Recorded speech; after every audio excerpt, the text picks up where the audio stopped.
হয়, তাইপা মৰাণ মুখ্য সমিতিৰ এজন বিষয়ববীয়া, যিহেতু আমি 3 মাহৰ কাৰণে অব্যাহতি প্ৰদান কৰা হৈছিলে অভিজিত বেজবৰুৱা নামৰ এজন।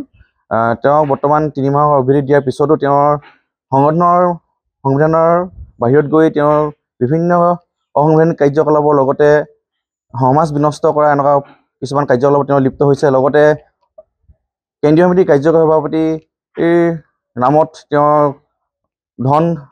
সংগ্ৰহ কৰাৰ কেইবাটাও অভিযোগ আমি পোৱা গৈছে। সেইকাৰণে আমি তাইপা মৰাণ মুখ্য সমিতিৰ তৰফৰ পৰা তেওঁক তৎকালীনভাৱে আজিৰ তাৰিখৰ পৰা আমি বহিষ্কাৰ কৰিছোঁ।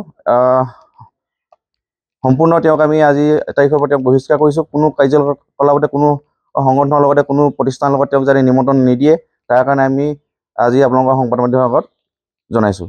তেওঁৰ মৰাণ মুখ্য সমিতিৰ সহকাৰী সম্পাদক আছিলে। সহকাৰী সম্পাদক তেওঁৰ ঘৰ বেজদুলীয়া, অভিজিত বেজবৰুৱা তেওঁৰ নাম। তেওঁক সেইকাৰণে যিহেতু বিভিন্ন কাৰ্যকলাপৰ লগতে অসাংবিধানিক কাৰ্যকলাপত তেওঁ লিপ্ত হৈ আছে আৰু বিভিন্ন গাঁৱৰ পৰা আমাৰ অভিযোগ আহিছে যে এনেকুৱা এজন আপোনালোকে সদস্য আপোনালোকৰ সংগঠনত অন্তৰ্ভুক্ত কৰাইছে, যাতে তেওঁক অতি সোনকালে বহিষ্কাৰ কৰিব লাগে। আমিও গোটেই ঘটনাটো পৰ্যবেক্ষণ কৰি লোৱাৰ লগতে গোটেই সামগ্ৰিক হেৰিটো আমি পৰ্যালোচনা কৰিলোঁ গোটেই সংগঠনৰ আমাৰ ভিতৰত মহকুমা সমিতি বা উপদেষ্টাসকলৰ লগ লাগি। আজি তাৰ অনুপাতে তেওঁক আমি বহিষ্কাৰ কৰিছোঁ প্ৰাথমিক সদস্যৰ পৰাও।